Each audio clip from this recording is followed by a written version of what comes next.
우리 다 같이 말씀을 봅니다. 사도행전 21장 27절부터 28절 그리고 31절 32절 같이 한번 어떤 내용이 있는지 같이 천천히 봉독합니다. 같이 읽습니다. 시작. 그 이래가 거의 참에 아시아로부터 온 유대인들이 성전에서 바울을 보고 모든 무리를 충동하여 그를 붙들고 외치되 이스라엘 사람들아 도오라. 이 사람은 각처에서 우리 백성과 율법과 이곳을 비방하여 모든 사람을 가르치는 그 자인데 또 헬라인을 데리고 성전에 들어가서 이 거룩한 곳을 더럽혔다 하니 그들이 그를 죽이려 할 때 온 예루살렘이 요란하다는 소문이 군대 천부장에게 들림에 그가 급히 군인들과 백부장들을 거느리고 달려 내려가니 그들이 천부장과 군인들을 보고 바울 치기를 그치는지라. 아멘, 아멘. 예, 가슴속에 품고 있는 것은 예수 그리스도밖에 없는데 오해를 받아 지금 폭력을 당하고 있는 중입니다. 죽이려 할 때라는 얘기는 뭐냐면 지금 죽일 듯이 패고 있다는 얘기거든요. 죽이려고 패고 있는 중입니다. 그럼 어느 정도가 됐을 때 그 폭력의 강도가 어떨지 짐작이 가시죠. 바울은 지금 그런 상황을 겪고 있는 중입니다. 살아가다 보면 오해라는 것을 겪을 때가 있지요. 이와 같이 강력하게 죽일 듯이 이렇게 덤벼들지는 않을지라도 오해를 받게 되면 상당히 고통스러운 그런 일들이 벌어질 때가 있습니다. 그 오해가 내 실수와 내 잘못으로 말미암아 내가 또 잘못 행동하고 잘못 말한 것으로 말미암아 이루어졌다고 한다면 당연히 받아들이고 사과하고 또 그 자리에서 하나님께 회개하고 나아가는 삶이 이루어져야 되겠죠. 근데 신앙적인 삶의 길에서 바울의 이야기를 살펴볼 때 잘못한 게 없거든요. 잘못한 게 없는데 오해, 잘못된 이야기들, 와전되어지고 왜곡되어진 이야기들로 말미암아 바울이 오해를 받고 있는 중이고, 그리고 지금 죽일 듯이 지금 폭력을 당하고 있는 것이 바울의 삶의 이야기 속에 들어가 있습니다. 그런데 이런 상황 속에서 어떻게 해결점을 가져갈 수 있을까? 만약에 변명을 하게 된다면, 자기 변호를 하게 된다면 해결점이 있을 수 있을 것인가? 해결점은 없을 것이라고 생각되어집니다. 우리가 12.7 200만 연합 예배를 드렸고요, 또 지난주에는 태신자 초청 예배를 드렸습니다. 태신자 초청 예배는 새 가족들, 정말 믿지 않는 사람들을 향하여 이제 전도의 길을 열어가는 것이죠. 믿지 않는 사람들, 그리고 또 우리 세상을 향하여서 200만 연합 예배를 하나님 앞에 올려드렸죠. 그 믿지 않는 사람들을 향해서요, 서로가 생각이 다르고 서로 오해골이 상당히 깊이 파여져 있는 거죠. 우리를 오해하고 그리스도인들은 이렇게 한다라고 굉장한 오해들이 들어가 있는 거죠. 이것을 해결할 수 있는 것, 우리가 그분들에게 가가지고 우린 이렇다라고 변명하고 또 우리 변호를 하게 된다면 정말 세상 사람들이 그걸 이해해주고 들어줄까? 들을 생각이 없거든요. 가장 좋은 길은 어디 있을까? 이렇게 왜곡되어지고 오해받는 이 상황 속에서 이것을 해결할 수 있는 최선의 길은 어디 있을 것인가? 바울이 하는 것이 있거든요. 바울이 하는 게 뭐냐면 변론도, 변증도, 이게 뭐 변명도 아니고 자기 변호도 아니고 한 가지 하는 게 있습니다. 간증을 하더라고요. 22장부터 시작해가지고 간증이 들어갑니다. 그 간증 속에 뭐가 들어가 있냐면 바로 자신이 이렇게 살아갈 수밖에 없는 이유, 이렇게 될 수밖에 없는 이유가 그 안에 가득히 들어차 있더라고요. 그래서 오늘 내용은, 제목은 이것이 바로 나의 간증이요, 이것이 나의 간증이요 라는 제목으로 같이 한번 말씀을 나눠보려고 합니다. 우리에게도 역시 간증이 중요한 이유는 뭐냐면요, 간증은 무엇이 될 것인가? 자기 변호는 자기를 변호해서 방어하려고 하는 것이지만 간증은 예수 그리스도를 드러내는 것이고요, 하나님을 드러내는 겁니다. 하나님으로 하나 되어지지 않으면, 자신이 믿는 믿음으로 하나가 되어지지 않으면 결코 세상과 우리는 하나 될 수 없거든요. 결국 세상 속에서 우리가 해야 될 것이 바로 바울이 하는 것처럼 이런 간증이 될 것이고, 또 태신자들에게도 역시 마찬가지로 우리가 해야 될 것은 다른 것이 아니라 우리의 간증이 될 겁니다. 그 간증 속에 살아가야 될 삶의 길이 있을 것이고요. 자, 어떤 오해가 들어가 있는지 한번 바울의 이야기를 통해서, 내용을 통해서 한번 살펴보고 넘어가 보기로 하죠. 오늘 본문을 다시 한번 보여주시면요, 28절만 제가 한번 읽어보겠습니다. 이런 오해와 왜곡이 들어가 있습니다. 28절 제가 읽어봅니다. 외치되 이스라엘 사람들아 도오라. 이 사람 바울은 각처에서 우리 백성과 율법과 이곳 성전을 비방하여 모든 사람을 가르치는 그 자인데 또 헬라인을 데리고 성전에 들어가서 이 거룩한 곳을 더럽혔다 하니, 우리 백성 유대인들과 그 다음에 율법과 이곳 성전을 비방하였다라고 얘기합니다. 이게 정말 진실일까? 한 사람만 건너가면 어떻게 될까요? 제가 한 말이 한 사람만 건너가면 어떻게 될까요? 한번 경험해 보지 않아요? 저는 경험해 본 바가 있는데, 우리도 다 살아가면서 경험해 보잖아요. 한 사람만 건너가면 어떻게 되나요? 그 사람의 감정이 들어가더라고요. 그 사람의 생각과 주장과 그 사람이 본 것이 들어가서 한 달이 딱 건너가면 조금 왜곡되어집니다. 그 다음에 다음 사람으로 넘어가면 또 어떻게 될까요? 또 그 다음 사람으로 넘어가면 그 다음 사람의 생각과 주장과 감정이 있어서 또 한 달이 건너가면서 또 왜곡되어지는 경향들이 있거든요. 그래서 우리가 누군가의 이야기를 전해 들을 때 반드시 기억해야 될 것이 있습니다. 그 사람에게 직접 들은 것이 아니면요, 믿지 마십시오. 절대 믿지 마십시오. 그 사람에게 직접 들은 것도 절반만 믿으십시오. 왜냐하면 거기에 그 사람 이야기를 들으면서 내 감정이 또 개입되기 때문에요, 그 사람 이야기를 제대로 듣기 위해서는 내 감정을 빼야 되거든요. 그래서 절반만 그 사람 들으라는 얘기입니다. 믿으라는 얘기입니다. 그 사람이 한 얘기를 왜곡시키지 않기 위해서.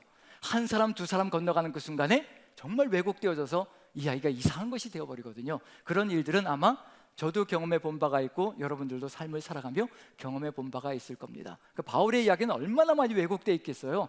한 사람 건너가고 두 사람 건너가고 세 사람 건너갈 때마다 왜곡되어진 경향들. 여기서 정말 바울이 유대인들을, 동족들을 비방하고 멸시했을까?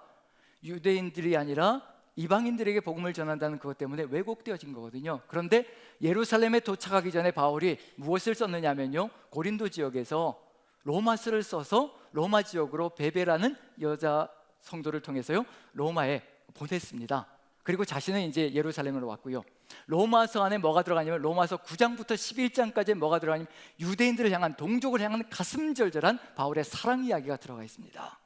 내가 내 동족들이 구원받을 수 있다면, 내가 저주를 받아 그리스도에게서 끊어지는 한이 있더라도 나는 그것을 바란다라고 이야기할 정도로, 자신이 저주를 받아 그리스도에게 끊어질지라도 내 동족들이 구원받는 길이라면 난 기꺼이 그것을 걸어가겠다. 그게 바울의 고백 속에 들어가 있습니다. 그리스도에게서 끊어지는 것은요, 바울에게는 그건 정말 말 그대로 영원한 멸망입니다. 그런데도 불구하고 내 동족들이 구원받을 수 있다면 나는 그것까지도 감수할 수 있을 것이라. 그게 바울의 동족들을 향한, 유대인들을 향한 사랑이었거든요. 그 사랑이 절절하게 느껴집니다. 그런데도 한 달이 건너올 때마다 뭔가 왜곡된 것이 통과되고 있는 거거든요. 율법을 비방했다라고 얘기를 하거든요. 율법의 핵심이 무엇이든가요, 하나님 사랑과 이웃 사랑이거든요. 지금 바울은 자신의 모든 것을 다 바쳐서 하나님을 사랑하고 이웃을 사랑하며 복음을 증거하기 위해 자기의 생명을 내어 던지면서 온 천지 사방을 다니고 있는 중이거든요. 자기의 모든 것을 다 내어놓고 오직 하나님 사랑과 이웃 사랑을 이루어가고 있는 것이 바울의 삶의 모습입니다. 율법의 핵심을 이루어가고 있는 거거든요. 자신들이 원하는 것을 이루어지지 않는다라고 율법을 어긴 것이라고 얘기한다는 것, 이것처럼 어리석은 것이 없습니다.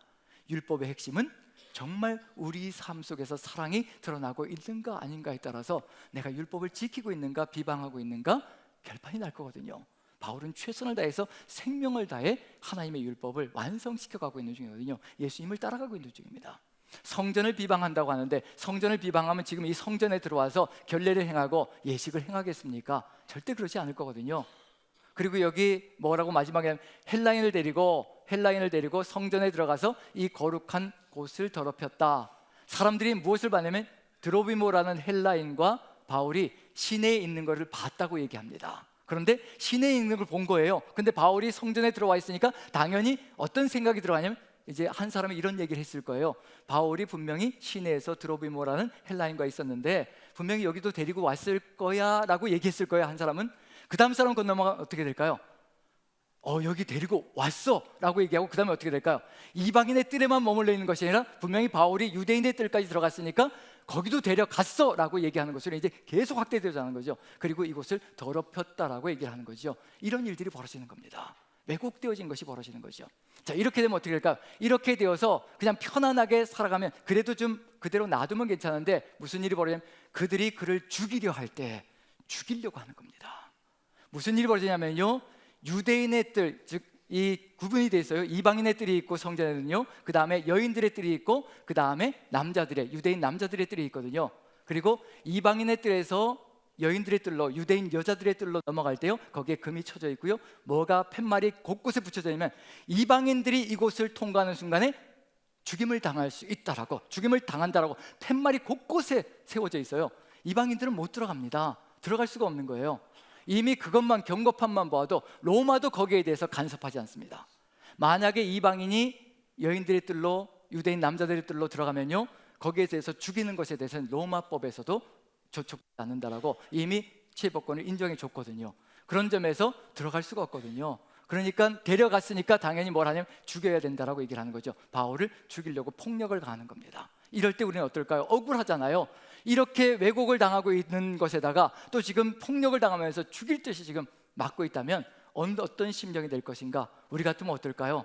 부드러운 마음이 나갈까요? 아니면 뭔가 이 속에서 화가 확 분출되어서 나갈까요? 이것들아라고 하고 그런 마음이 나갈까요?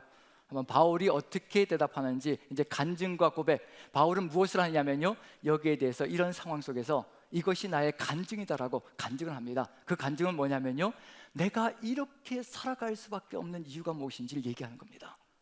내가 이렇게 사는 이유, 내가 이렇게 이 믿음을 가지고 살아갈 수밖에 없는 이유가 무엇인지를 이야기하는 거거든요. 그 이야기 속에는, 간증 속에는요, 세 가지가 들어가 있습니다. 우리도 간증을 할 때 이 세 가지 꼭 빼놓지 말아야 합니다. 첫 번째는 과거가 들어갑니다. 과거의 내용이 왜 그렇게 소중하냐면요, 과거를 돌아보면요, 뭐가 이해가 되기 시작하면 이 사람들이 이렇게 행동하는 이유가 분명히 드러나기 시작합니다. 이해가 되는 거예요. 우리가 과거에 예수 그리스도를 믿지 않았을 때 우리 어떻게 살았던가요? 세상 사람들이 살아가는 방식과 똑같이 살아갔거든요. 그걸 생각해 보면 그 사람들이 이해가 되고, 그 사람들이 이해가 되면 내 마음속에서 분노가 아니라 뭔가 다른 것이 쏟아져 나갈 수 있다는 것. 그래서 과거에 대한 이야기, 죄에 대한 삶을 살았던 것, 그리고 또 질곡의 세월을 걸어갔던 것, 이런 내용들이 그 안에 들어갑니다. 그 다음에는 이제 이 과거의 삶을 청산할 수밖에 없었던 하나님과의 만남, 예수님과의 만남이 들어갑니다. 가장 중요한 거죠. 중심이 그걸로 이루어지는 겁니다. 예수님과의 만남이 이루어지는 거죠. 근데 이 만남의 특징은 뭐냐면요, 내가 예수님을 만나려고 노력한 것을 이야기하는 것이 아니라 주님이 의대로 나에게 다가오셨다는 겁니다. 죄인 중에 괴수인 나에게, 분명히 죽어있는 존재고요, 멸망될 수밖에 없는 존재인데 예수님께서 나에게 다가오셔서, 빛으로 다가오셔서 나를 구원의 길로 이끌어 주셨다는 얘기거든요. 그게 중심을 차지할 겁니다. 그 중심을 지켜나가는 것이 바울의 삶의 이야기 속에 가장 핵심적인 얘기가 될 것이고요. 그 중심이 이루어지고 그 다음에 마지막 이제 뭐가 이루어질 것이냐면 변화가 일어나는 것. 이렇게 예수님을 만나고 나서 내 삶이 이렇게 변화되어졌습니다. 그게 고백되어지는 것이 바로 간증의 내용 속에 들어갈 겁니다. 그래서 사도행전 22장은요, 그 다음 장은요, 바로 이 세 가지 내용으로 가득 들어차 있을 겁니다. 자, 그럼 한번 과거를 한번 돌아보죠. 사도행전 22장 1절부터 한번 살펴봅니다. 22장 1절 보여주시죠. 자, 1절만 같이 한번 읽어봅니다. 같이 시작. 부형들아, 내가 지금 여러분 앞에서 변명하는 말을 들으라. 여기서 변명이라고 번역되어져 있는데 지금 변명하는 게 아니거든요. 헬라어로 아폴로기아라는 단어는 변론, 변증 혹은 또 간증이라고 번역되는 것이 좋습니다. 지금 자기 변호를 하는 것이 아니라 예수 그리스도를 증언하는 것이거든요. 그래서 변명은 자기 변호거든요. 내가 이렇게 정당하다라고 입증하는 것이 이제 변명이라고 한다면, 변증과 변론은 이제 다른 것을 증거하는 거죠. 그래서 이 변명이라는 단어보다는 간증이라고 번역하는 것, 그것이 더 낫지 않을까 싶습니다. 바로 예수 그리스도를 증언하는 것이기 때문에. 자, 근데 시작이 무엇으로 시작하고 있느냐면요, 부형들아라는 단어로 시작합니다. 정중하게 시작합니다. 지금 맞아서 죽을 지경이 되었거든요. 맞아서 죽을 지경이 되었는데 그 동족주 유대인들을 향해서 부형들아, 이건 세 개가 어우러져 있습니다. 여러분 형제들이여, 아버지들이여 라고 부르는 겁니다. 그래서 부형이라고 이제 번역되어 있는 거죠. 여러분들이여, 내 형제들이여, 내 아버지들이여 라고 정중하게 얘기하는 것, 이게 무엇일까? 이 속에 들어가 있는 그 의미는 뭘까? 정말 이 속에 분노가 들어가 있는 것이 아니라 애틋함과 그리고 애절함이 들어가 있습니다. 그리고 동족을 향한 사랑과 정중함이 이 안에 가득히 들어차 있습니다. 이것이 어디에서 나오는 것일까? 한번 생각해 보시죠. 사도행전 속에서요, 부형들아라고 얘기하는 사람이 딱 한 사람 더 있습니다. 두 사람입니다. 바울이 그랬고 또 그 전에, 바울 전에 이 사람이 이야기를 할 때 부형들아라는 말로 시작하면 간증과 고백이 쏟아져 나왔던 사람이 있습니다. 누구일까요? 스데반입니다. 스데반이 돌에 맞을 때요, 천사와 같은 얼굴로 부형들아로, 자기를 죽이려고 덤벼드는 그 사람 앞에서 부형들아, 똑같은 여러분들이요, 나의 형제들이요, 나의 아버지들이요 라고 정중하게 이야기하며 간증했던 사람이 바로 이 스데반이라는 사람입니다. 그때 누가 스데반을 죽이는데 앞장섰던가요? 바울이었습니다.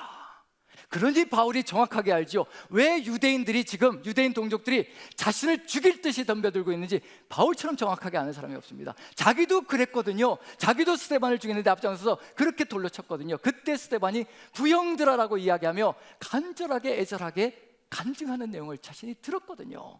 근데 돌을 던질 때 자신이 앞장서서 증인이 되었던 삶이 바로 바울의 삶의 이야기 속에 들어가 있습니다. 그러니 정확하게 이해하는 겁니다. 나는 당신들이 나를 왜 죽이려고 하는지 정확하게 이해합니다. 나도 그 삶을 살았습니다. 나도 그 삶을 걸어왔기 때문에 그때 스데반도 제목이 뭐였냐면요, 성전을 비방하고 율법을 어긴다라는 것, 그게 제목이었습니다. 바울이 왜곡당하는 것과 똑같은 왜곡을 당했던 사람이 바로 스데반이거든요. 그때 똑같은 제목으로 돌로 쳐서 죽임을 당하는 것이 바로 스데반의 삶이었습니다. 그게 바로 경험이었다고 한다면요, 이 속에 바울의 이야기, 이제 3절을 읽어보면요, 한번 같이 읽어보면 이제 바울이 어떤 말을 하는지, 이 속에 들어가 있는 것이 무엇인지, 왜 동족 유대인들을 향해서 이렇게 정중하게 나가는지 한번 이해가 되지 않을까라는 생각이 듭니다. 자, 3절 같이 한번 읽어보죠. 같이 시작.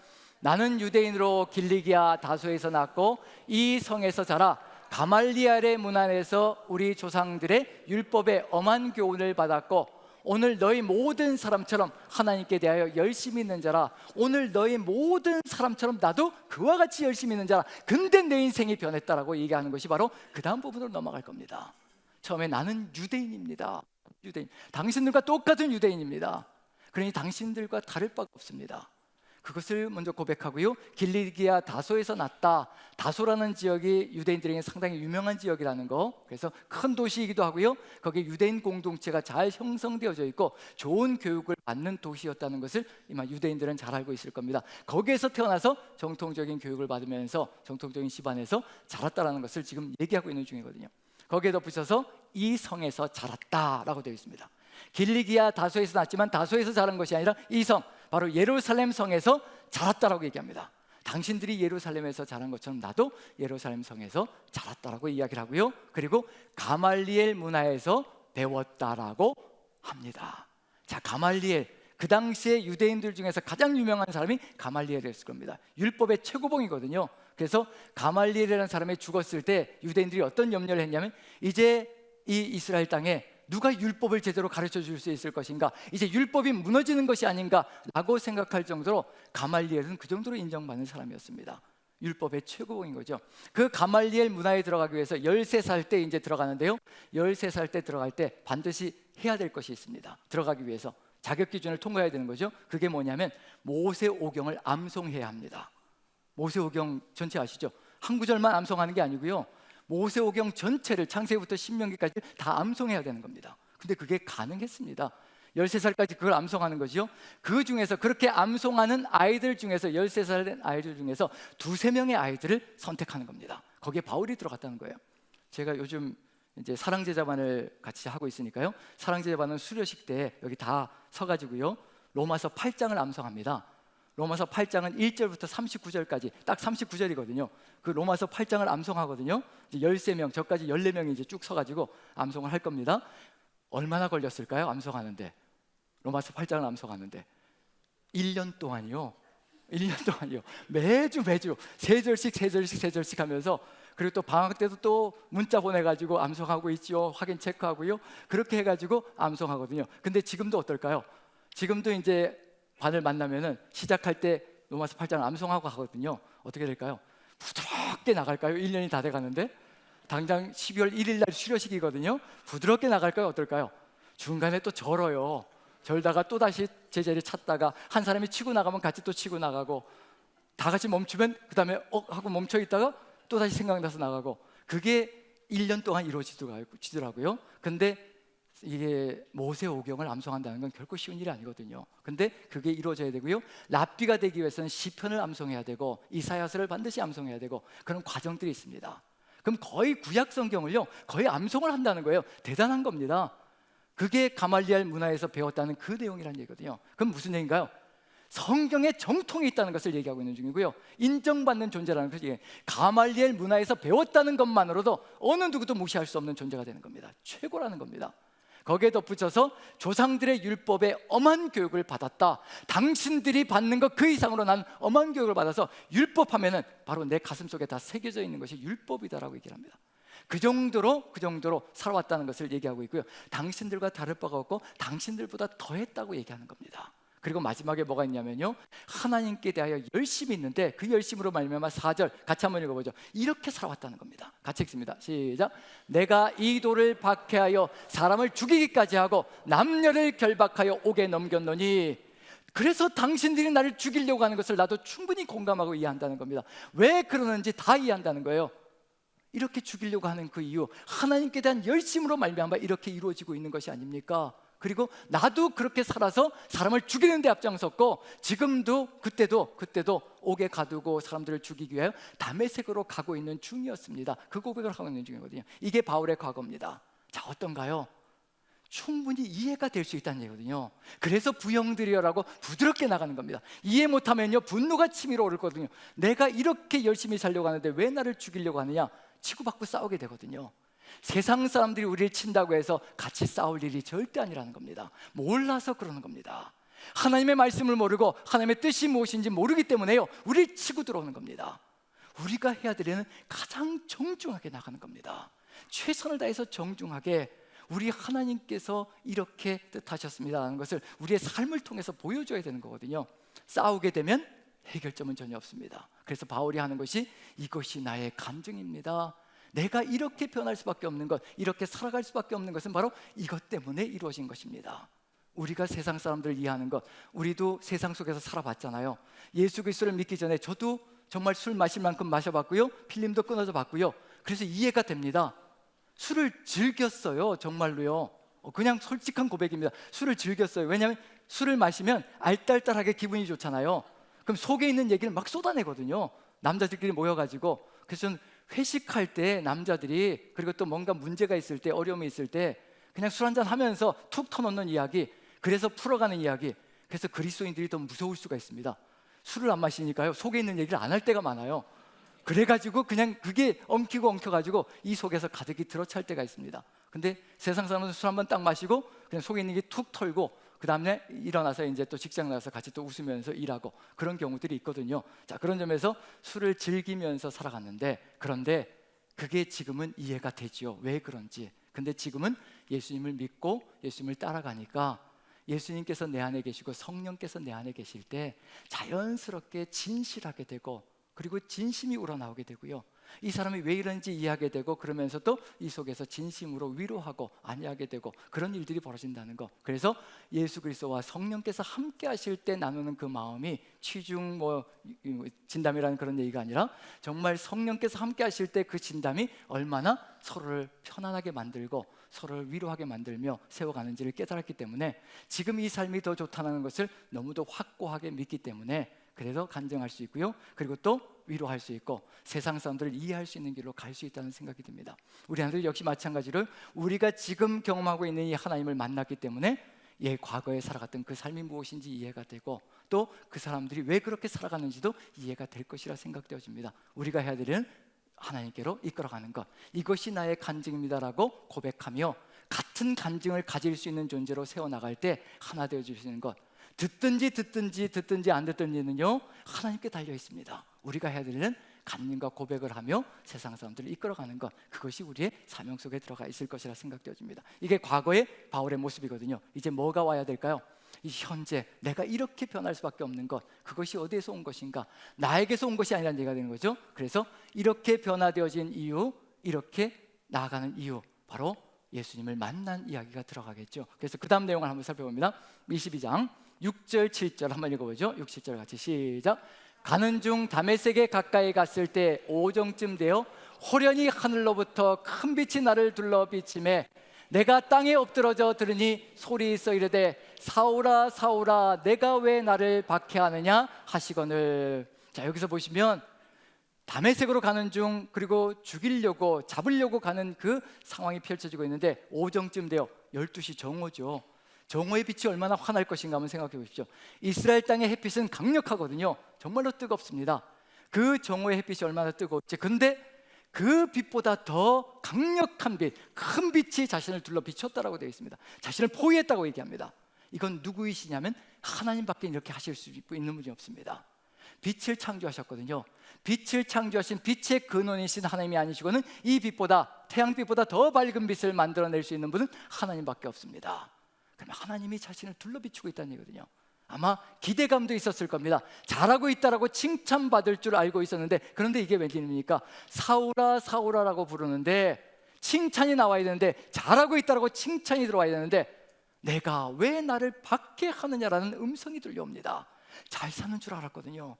정말 최선을 다해서 열심히 하나님이라 한다라고 생각하며 살아왔거든요. 그런데 이게 웬일입니까? 네가 왜 나를 박해하느냐라고. 우리가 지금 살아가는 삶은 어떤 삶인지 저 자신도 저 스스로를 돌아봅니다. 정말 내가 예수 그리스도를 믿고 따르는 삶인가? 주님의 뜻을 박해하며 내 마음대로 살아가고 있는 삶인가? 내가 원하는 길을 살아가고 있는 중인가? 그걸 생각해 보게 됩니다. 지난주에 이제 집사님 부부와 저희 부부와 이렇게 같이 만나서 티타임을 가지며 대화를 나눈 적이 있는데, 자매 집사님이 이런 얘기를 하시는 거예요. 하나님이 어떤 분인지 점점 크게 다가오기 시작합니다. 그 전까지는 그렇게까지 느껴지지 않았는데 그냥 이렇게 살아가는 것이 맞는 것으로 생각하고 요만큼만 살아가면 된다고 생각했는데 점점 하나님이 크게 다가옵니다. 하나님의 사랑이라는 말이 전에는 그냥 내가 원하는 사람들하고 같이 어우러져 살아가면 되는 것이지 라고 생각했는데, 원수까지도 사랑하라는 그것이 무엇인지 점점 더 크게, 하나님이 너무도 크고 강력하게 다가오기 시작합니다. 저는 그게 진리라고 생각합니다. 진실이라고 생각합니다. 어쩌면 우리는요, 우리가 만들어 놓은 하나님을 믿고 살아가고 있을지도 모릅니다.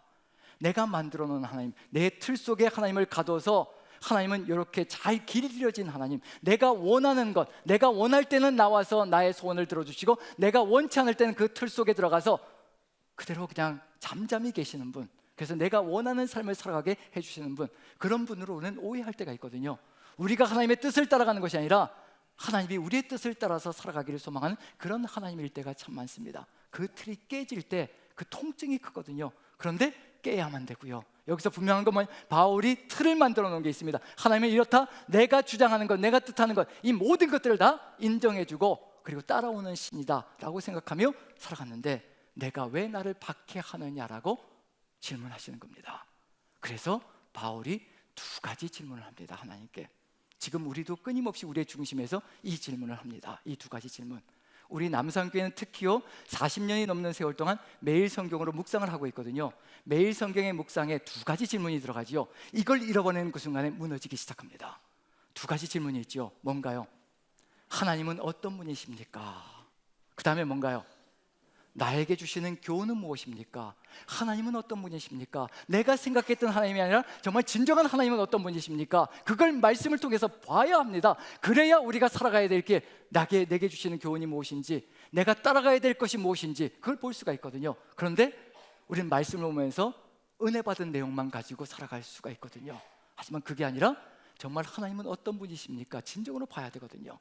하나님이 정말 뜻하신 바가 무엇인지 봐야 되고요. 그리고 내게 주시는 교훈은 무엇입니까? 바울은 이 두 가지 질문을 할 겁니다. 그 다음 부분을 한번 보여주시면요, 같이 한번 읽어보죠. 자, 22장 8절 한번 읽어봅니다. 8절 이런 질문을 합니다. 같이 읽습니다. 시작. 내가 대답하되 주님 누구시니까 하니 이르되 나는 내가 박해하는 나사렛 예수라 하시더라. 주님 누구시니까? 내가 믿는 하나님, 지금 이 속에서 말씀하신 하나님은 어떤 분이십니까? 내가 지금까지 믿고 살아왔던 그 하나님과 동일한 분이 아닌 것 같은데 하나님은 어떤 분이십니까? 주님은 누구십니까? 질문이 들어가기 시작합니다. 이제 깨지기 시작하는 거예요. 틀이 깨지기 시작하는 겁니다. 자신이 믿어왔던 하나님, 자신이 생각했던 신, 자신이 추구했던 그 신이 누구인가, 거기서 깨지는 틀이 벌어지는 거죠. 주님 누구시니까? 나는 네가 박해하는 나사렛 예수라. 유대인들이 나사렛 예수를 싫어합니다. 왜냐하면 근처에도 가고 싶지 않습니다. 십자가 진 메시아는요 쳐다보고 싶지 않습니다. 나사렛에서 무슨 선한 것이 나올 수 있겠느냐, 이게 유대인들의 삶의 방식이거든요. 위대한 신을 추구하고 있고, 위대한 선지자, 그리고 위대한 메시아, 그리고 능력 있는 메시아, 전쟁의 신, 주신을 지금 찾고 있는 중인데, 그런데 지금 허접하게 십자가에 달려서 죽은 신, 무슨 죄를 사한답시고 십자가에 달려서 죽어간 그 신을 찾는 그런 유대인들은 전혀 없거든요. 그런데 예수님께서 나타나셔서 나는 네가 박해하는 나사렛 예수라, 바로 십자가에 달린 내가 바로 이 땅에 온 하나님이라, 그 그것을 고백하고 있고 고백해 주게 만들어가는 그런 역사가 펼쳐집니다. 지금 바울의 고백이 달라지기 시작한다는 것을 보여주는 거거든요. 십자가 달리신 그 주님이 바로 메시아라는 것, 이 땅에 오신 하나님이라는 것을 알려주고 있는 중입니다. 천지가 뒤바뀌는 겁니다. 나를 위해서 십자가 지신 주님이 나를 찾아오셔서 사울아 사울아라고 부르셨고, 그 주님이 바로 하나님이라는 것을 깨닫게 만들어 가신다는 것, 이게 이루어질 때 그 다음에 달라지는 게 있죠. 그 다음에 10절을 보시면요, 같이 한번 읽어봅니다. 같이 시작. 내가 이르되 주님 무엇을 하리이까? 주께서 이르시되 일어나 다메섹으로 들어가라. 내가 해야 할 모든 것을 거기서 누가 이르리라 하시거늘. 주님 무엇을 하리까? 이 두 가지 질문입니다. 주님 누구십니까? 주님 제가 무엇을 해야 됩니까? 예수 그리스도가 주가 되셔서 이제 나가는 그 삶이 이루어지거든요. 다른 삶이 이루어지는 겁니다. 지금까지 살아왔던 삶이 아니라 이제 다른 삶으로 나가는 것, 그게 바로 바울의 이야기 속에 나아가야 될 삶의 길이라는 것, 그것이 무엇이 될 것인가? 지금까지 바울은 자신의 주장대로 누군가를 이끌며 하나님까지도 이끌며 나왔던 삶이거든요. 그런데 이제 다른 삶이 이루어지는 것, 그것이 무엇일까? 제가 11절을 다시 읽어봅니다. 이게 이루어지는 겁니다. 제가 읽습니다. 나는 그 빛의 광채로 말미암아 볼 수 없게 되었으므로 나와 함께 있는 사람들의 손에 끌려 다메섹에 들어갔노라.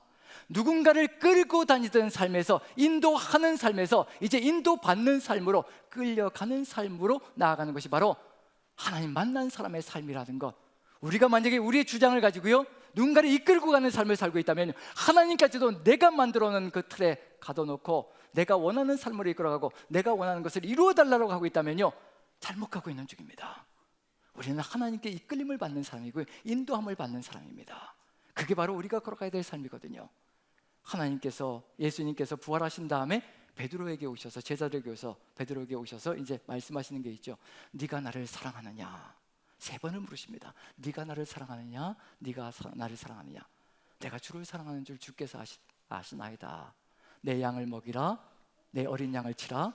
내 양을 먹이라. 그리고 말씀하시는 것이 있죠. 정말 예수님을 사랑한다는 것이 무엇인지, 그리고 양을 친다는 것이 무엇인지, 그게 바로 마지막으로 베드로에게 주어지는 명령입니다. 네가 젊어서는 스스로 띠뛰고 네가 원하는 곳으로 다녔거니와 네가 늙어서는 다른 사람이 내게 띠를 띠우고 네가 원치 않는 곳으로 데려갈 것이라. 인도하는 자리에서 인도함을 받는 자리로 나아가는 것이 바로 진정한 믿음의 길이라는 것, 예수 만난 사람의 삶이라는 것을 알려주고 있는 중입니다. 지금 우리는 무엇을 이끌어가고 있는 삶인지, 아니면 인도함을 받고 있는 중인지, 그 인도함을 받을 때 이제 달라지는 삶이 있겠죠. 그 달라지는 삶을 통하여서 내 뜻이 아니라 하나님의 뜻이 이루어지는 역사가 펼쳐질 것이고요. 그래서 마지막에 변화가 일어나는 겁니다. 우리가 매일 성경을 통해서 이 두 가지 질문, 하나님은 어떤 분이십니까? 그리고 나에게 주시는 교훈은 무엇입니까? 끊임없이 이것을 묵상하며 나아갈 때 우리는 끊임없이 매일매일의 삶의 여정 속에서 주님께로 뜻을 맞추며 걸어가는 삶이 이루어질 거거든요. 그리고 마지막 순간에 이와 같은 변화로 나아가는 역사가 펼쳐질 것이라는 것, 같이 한번 읽어봅니다. 마지막 부분입니다. 22장 12절부터 15절까지 같이 한번 천천히 읽어봅니다. 같이 시작. 율법에 따라 경건한 사람으로 거기 사는 모든 유대인들에게 칭찬을 듣는 아나니아라 하는 이가 내게 와 곁에 서서 말하되 형제 사울아 다시 보라 하거늘 즉시 그를 쳐다보았노라. 그가 또 이르되 우리 조상들의 하나님이 너를 택하여 너로 하여금 자기 뜻을 알게 하시며 그 의인을 보게 하시고 그 입에서 나오는 음성을 듣게 하셨으니 내가 그를 위하여 모든 사람 앞에서 내가 보고 들은 것의 증인이 되리라. 14절이 우리가 가야 될 삶의 길, 변화의 길이라는 것을 얘기하고 있습니다. 그가 또 이르되 우리 조상들의 하나님이 너를 택하여서, 택하신 겁니다. 우리가 하나님을 택한 것이 아니라 하나님께서 택하셔서 사울에게 다가오셨고 부르신 겁니다. 그리고 자기 뜻을 알게 하셨다라고 말씀해 주십니다. 네 뜻을 이루어가기 위해서 내가 너에게 힘을 줄 것이라, 내가 성령으로 역사하며 네 뜻을 이루어가게 만들어줄, 절대 그렇지 않습니다. 하나님께서 우리에게 오시는 것은요, 우리의 뜻을 내려놓고 자기의 뜻을 받들게 만들어 가시려고 우리에게 오시는 겁니다. 우리에게 택하신 겁니다. 오셔서 자기의 뜻을 알게 하시고 그 의인을 보게 하시고, 그 뜻은 뭐냐면요, 예수 그리스도 의인, 우리를 위해서 오신 의로우신 분, 유일한 의로우신 분 한 분, 주님이 우리와 함께해야 우리도 의롭다함을 받을 수 있는 그분, 그 예수 그리스도를 보게 하셨다고 얘기합니다. 그게 바로 하나님의 뜻입니다. 하나님의 뜻은 다른 것이 아니라요, 예수 그리스도를 보게 하고 이제 보았으면 뭘 해야 될 것인가, 그 예수 그리스도를 따라가는 삶, 그 입에서 나오는 음성을 듣게 하셨다라고 이야기를 합니다.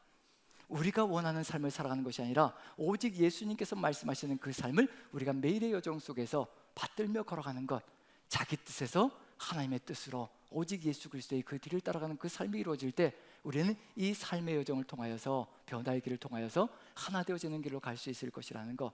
이 간증을 하는 이유가 뭘까요? 바울이 이 간증, 자신의 과거의 모습이 이랬고, 내가 이렇게 예수님께서 나를 만나 주셨기에 내 삶이 뒤바뀌었고, 이제는 내가 내 삶을 살아가는 것이 아니라 이제 예수 그리스도의 삶을 살아가고 있노라. 이 예수 그리스도가 하나님이시다라고 고백하고 있고 간증하고 있거든요. 이 주님을 같이 바라보지 않으면 절대로 하나로 연합될 수가 없습니다. 서로 죽일 듯이 덤빌 겁니다. 신앙적인 면에서 서로 다 갈라지기 시작하면요, 정말 이건 죽음보다도 더 무서운 일들이 벌어지기 시작합니다. 그런데 하나 될 수 있는 유일한 길은 바로 예수 그리스도 안에서 하나 되는 것, 그것밖에는 하나 될 수 있는 길이 없습니다. 바울은 그것 때문에 간증을 하고 있는 중입니다. 누군가를 공격하는 것도 아니고요, 논박하는 것도 아니고 바로 이것이 나의 간증입니다. 바로 이 하나님, 이 예수 그리스도와 우리가 하나 되어질 때 우리는 하나로 연합되어질 수 있습니다. 우리 남산교회도 마찬가지입니다. 모든 것이 흩어져 있다면 염려하지 마십시오. 우리가 예수 그리스도 안에서 같은 주를 고백하며 나아간다면요, 우리는 같은 방향을 바라보면서 같이 동역자가 되어서 걸어갈 사람들이라는 것을 마음에 새기며, 오직 우리 입술에서 우리 주를 향한, 예수 그리스도를 향한 이 간증과 고백이 하나 되어지는 우리 모두가 되기를 간절히 축원드립니다. 우리 같이 한번 기도했으면 좋겠습니다.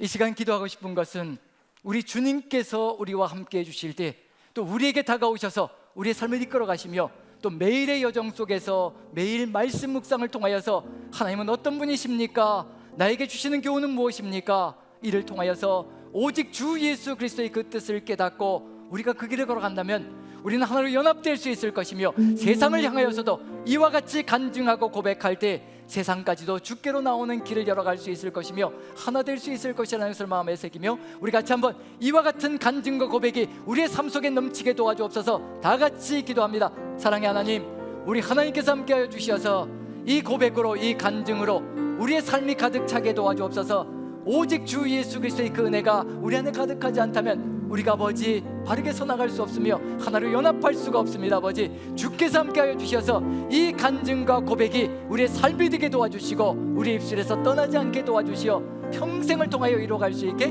축복하여 주시옵소서. 이 모든 말씀 우리 구주 예수 그리스도 귀하신 이름 받들어 기도하옵나이다.